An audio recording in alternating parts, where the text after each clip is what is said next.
সেদিন বিকেলে আমরা বেরিয়েছিলাম একটা সুন্দর জায়গাতে যাব বলে। আশপাশটা দেখে আশা করছি তোমরা কিছুটা আন্দাজ করতে পারছো। জানো তো, গ্রীষ্মকালটা না আমার কোনোদিনই সেভাবে পছন্দ নয়। তবে এই কৃষ্ণচূড়া, রাধাচূড়া, জারুল আর সোনালু এই সমস্ত ফুলের জন্য গ্রীষ্মকালটাকে মনের কোণে জায়গা দেওয়াই যায়, কি বলো? আর এই সময় আকাশটা এত সুন্দর থাকে, ওই যে ফুল গাছগুলোর মধ্যে দিয়ে আকাশটা উঁকি মারছে, তোমরাই বলো দেখে সুন্দর লাগছে কিনা। যারা হলদিয়াতে থাকো তারা টাউনশিপে এই সময়টা প্লিজ একবার বিকেলে ঘুরে এসো, নিরাশ হবে না, এটুকু আমি বলতে পারি। সত্যি কথা বলতে ফুলগুলো না আমি চোখ ভরে দেখেছি। ভিডিওতে তার আমি 10%ও তোমাদের সাথে শেয়ার করতে পারিনি। ছোটবেলায় যখন বইতে কবিতাগুলো পড়তাম তখন না নিজের মনে মনে প্রকৃতির একটা ছবি আঁকতাম।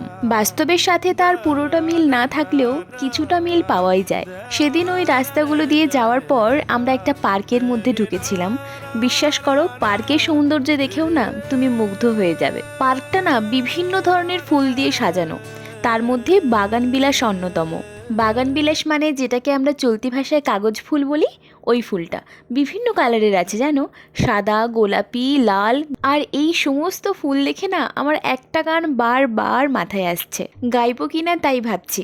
আচ্ছা গেয়েই দিই নাকি?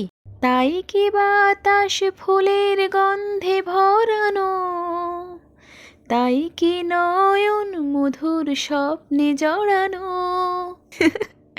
গাওয়ার পর ভাবছি যে গানের এই দুটো লাইন যখন মাথাতেই এসছিল তখন কবিতার মতো করে বললেও হতো। যাই হোক, তোমরা কিন্তু এসো একবার, এই জায়গাটাতে ঘোরার জন্য তোমাদের সববার আমন্ত্রণ রইল। ভাবছিলাম এই ভিডিওটা 1 মিনিটের শর্টসেই তোমাদের সাথে শেয়ার করে দেব, তারপর ভাবলাম শর্টস হলে না অনেক কিছু তোমাদের সাথে শেয়ার করা হবে না, তাই পুরোটা না পারলেও একটু ছোট্ট করে মিনি ভ্লগ আকারে তোমাদের সাথে শেয়ার করাই যায়। আর এই যে ফুলটা দেখছো, ফুলটা কিন্তু অসম্ভব সুন্দর দেখতে। এই ফুলের গাছটা আমাদের বাড়িতেও আছে।